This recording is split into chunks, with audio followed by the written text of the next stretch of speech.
joining us today as we mark this important but often forgotten part of history.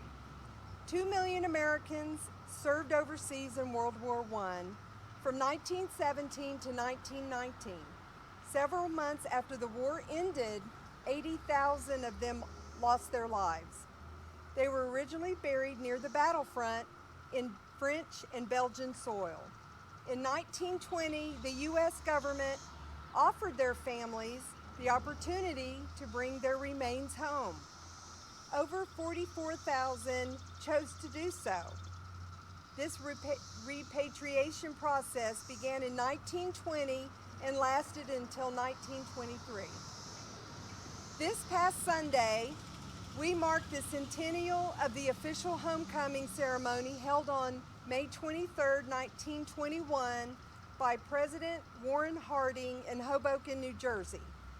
In addition to events in the New York Harbor, ceremonies were held in Brooklyn, Chicago, New Orleans, Boston, and San Francisco.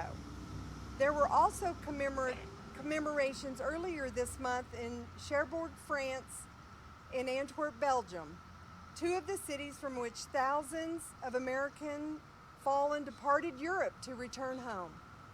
44,000 of America's World War I fallen were brought home to be buried. Over 35,000 rest in cemeteries in France and Belgium. But what about those who returned home alive, but broken from the war, and later succumbed to those physical or mental wounds? And what about those whose remains were never found or identified? Today, we remember those often forgotten fallen heroes and their families. Here at Soldiers and Airmen's National Cemetery lie many of our service members who survived the war. They survived the war fighting overseas, but in the end did not survive the war and ended their, they survived, but they ended up here. My own son, Thomas Luke Avey, served in the U.S. Army in Afghanistan. He returned home to us, but died in 2015 due to complications from wounds suffered during his multiple deployments. His story is no doubt the echoes of the stories many of the soldiers represented by the white markers here. Sir, I want to thank you, Colonel, for coming in honor of the French, and thank you so much for that. And Lieutenant General and your lovely wife, thank you so much for coming out. And your aide is awesome. Go Navy.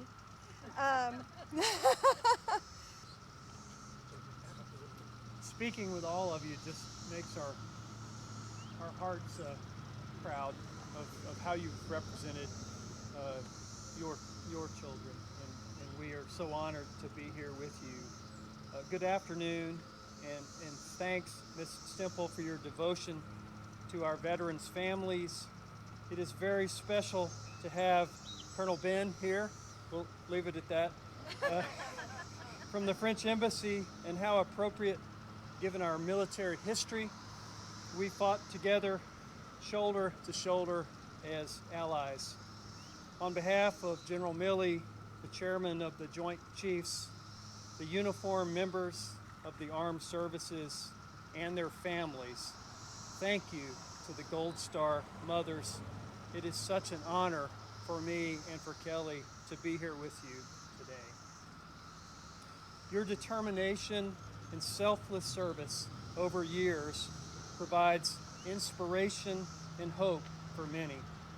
Today is unique in that we celebrate the 100th anniversary of bringing such a large number of service members, the fallen, home. Every soldier, sailor, airman, and Marine serving today carries the pride of those that have made the ultimate sacrifice. And who, through their sacrifice, grant the freedom. We will, I think, always be grateful to them. And, Mesdames, to your son. Thank you so much.